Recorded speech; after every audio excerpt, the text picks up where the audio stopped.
Remember the days when you had to go to a bank to get a loan? Today, the marketplace is much broader. We'll explain. Plus, he's been called the Christopher Columbus of crowdfunding. We have a pioneer in the industry live in our studio. This is 7-Day Yield. Welcome to 7-Day Yield. I'm Mitch Rochelle. And I'm Lydia Moorish, and here's what's trending. Blockchain technology is taking a foothold in many companies and may soon make its way into the mortgage industry. The technology may radically alter the process in which consumers purchase a home, as well as the way financial institutions handle mortgages. In fact, blockchain could be relevant across the entire mortgage process, impacting everything from origination and fulfillment through to settlement and servicing.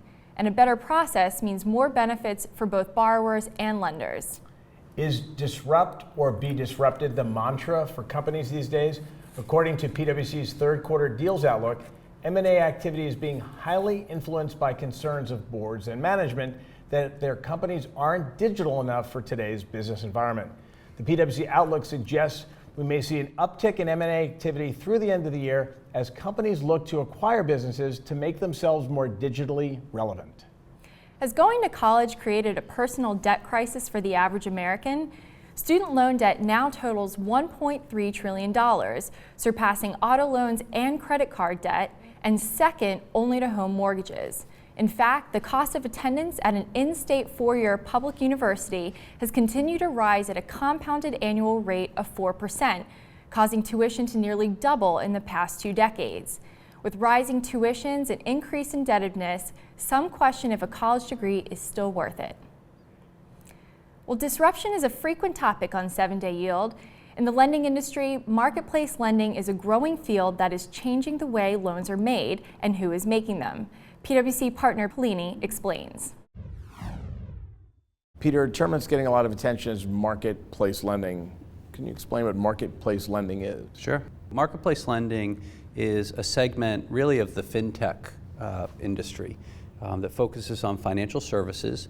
It is a part of the industry that provides unsecured loans to consumers in the US, and it really is driven out of a differentiated technology-based online digital origination capability direct to consumers. So it's just consumer, there's no B2B, it's all it's peer-to-peer. So there's a C, consumer. Who's on the other side of that trade? It's a great question. It's not just B2C companies. There are a series of companies that are actually focused on providing the same kind of online, fast, easy, digital-based origination capabilities for business loans, especially small business loans. So I understand the value proposition from a customer's perspective. They want access to capital. They want the $30,000 loan, and there's less red tape, if you will, in this sort of fintech alternative. Right. Is there a regulatory or an underwriting process that's similar to that you would find if you walked into your neighborhood bank branch? Sure. So definitely the same red tape in terms of there aren't different compliance responsibilities for necessarily, at least for a marketplace lender versus a traditional lender or a bank. There is definitely a difference in the experience in terms of ease of use, fast service, quick delivery, but it does require a different delivery capability from the marketplace lender in order to process an application, approve it, provide the proper regulatory disclosures, and get the cash to the customer in a quick timeline. So the aggregators or the intermediaries between the peer and the peer, how do they make money? What's their chain look like? So it's a traditional credit decision. There are loans with interest, and the difference between the interest that the customer pays and the interest that the bank pays to fund the loan, or in this case the marketplace lender rather, pays to fund the loan, is traditional net interest income, but there also are some fees involved. So it's a traditional credit transaction. And if you wanted to, in the peer-to-peer model, wanted to participate on the lending side, do those loans get sort of whacked up, if you will, and someone can take a $15,000 slice of a $30,000 loan? Is it that simple? So there is in some cases, it's that simple. On the peer-to-peer side, you can invest directly in a certain loan, or you can invest in a pool of loans. And so there is some variability in terms of the investment side of some of these businesses. Peter, last question real quickly. Where does this business heading? I mean, this is new and it's fintech, but where's it? What's your crystal ball look like for the future? I'm not sure if I have a crystal ball, but I would say that the market itself and the concept is certainly here to stay. I don't think it's necessarily going to be just what's now the traditional marketplace lenders. You'll start to see more and more banks, and we've seen more and more banks trying to create that differentiated online, more digital experience to drive a better customer response. Certainly those that have a differentiated value proposition are the ones that we expect will survive into the future.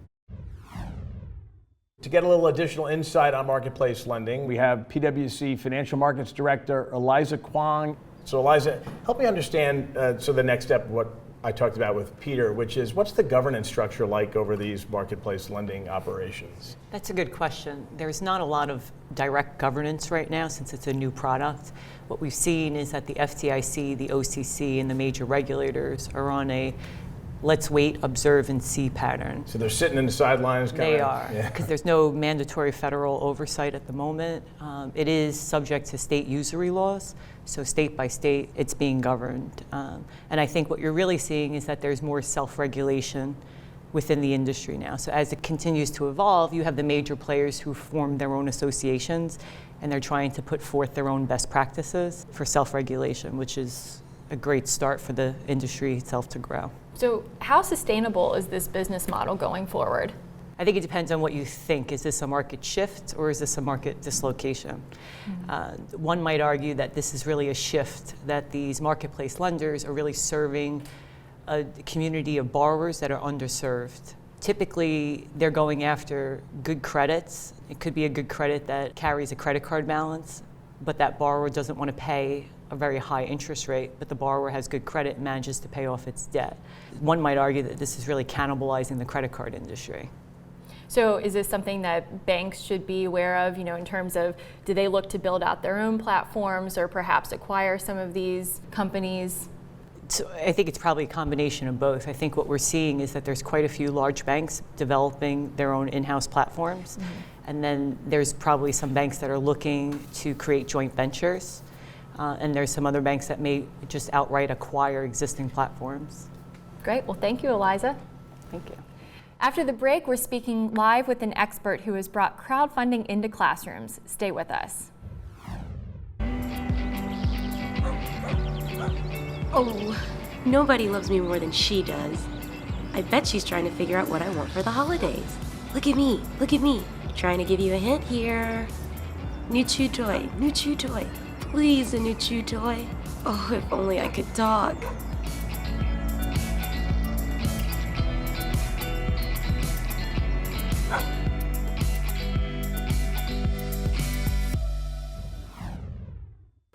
Welcome back to 7-Day Yield. I'm Mitch Rochelle. I've referred to our next guest as the Christopher Columbus of crowdfunding.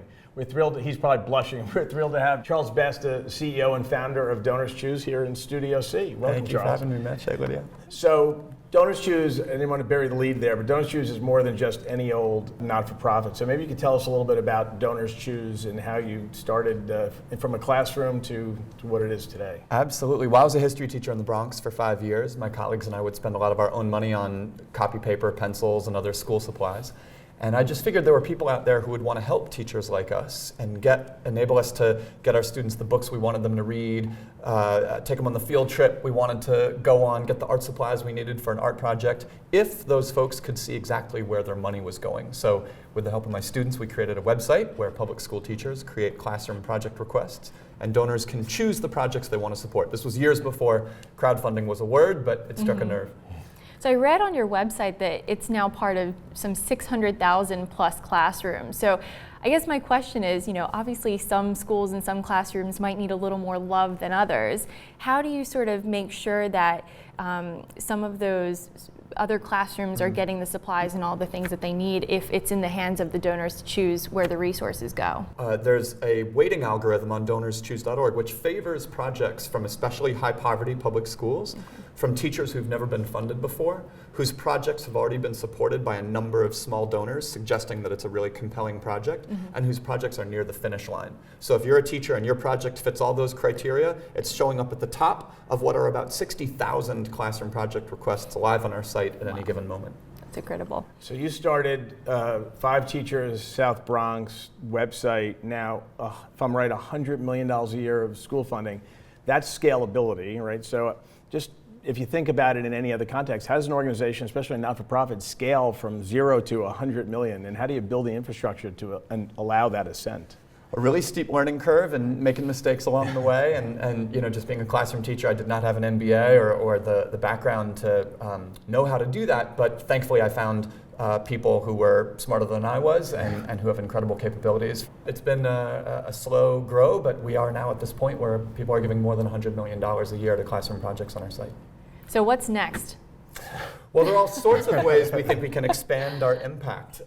We just started letting students create projects on our site, not just teachers. So if you're a 7th through 12th grader, you can recruit a teacher to be a faculty advisor, and you can take part in this new world of crowdfunding, come up with a project that will improve the lives of your classmates, or could be a service project you want to do. You can now take part in crowdfunding. Teachers can request professional development projects, which they couldn't before, so seek resources to help them become better teachers, not just resources for their students to consume. We see really a green field of opportunity to serve students in even more ways than we are right now. Really taps into the entrepreneurial spirit of the kids, right? Yes, it does. You mentioned mistakes, right? So you're a former educator. Yeah. I was an awful student, but the notion of learning from mistakes. So, what advice from all of the mistakes that you've made would you give to someone watching the show who wants to start a crowdfunding organization in the for-profit world as opposed to not-for-profit world? What are some of the mistakes that you would want them to avoid that you maybe made? I'll tell you one mistake that I hope folks will avoid, and that is your brand name. It's the one thing you cannot iterate on, and the one area where I wish I had brought in a smarter naming expert to help us come up with a name. The name donors choose. It decently evokes how our website works, but it doesn't say anything about teachers or schools, but it's something that we're overcoming. One of many lessons learned. I brought, by the way, a donors choose gift card. Yeah. Sometimes we at PwC use those as a gift when we have somebody at a conference, and unfortunately the redemption rate isn't as high as we'd like them to be. So shout out to anybody watching who's been at a PwC conference. Make sure you redeem. And in fact, amongst your partners, PwC holds the record for highest redemption on any distribution ever, company or philanthropic, no matter the setting. So we win. So there's the bracket up here is PwC partners, and we got to get conference attendees. So listen, conference attendees, you got to. Anyway, Charles, thanks so much for joining us. It was awesome. On our next episode, we're going to be talking about funds and entrepreneurs. Make sure you watch. Thank you so much for watching. To catch up on previous episodes, be sure to check out our PwC YouTube page. Plus, you can follow us on the Twitter handle below. We'll see you next time on 7 Day Yield.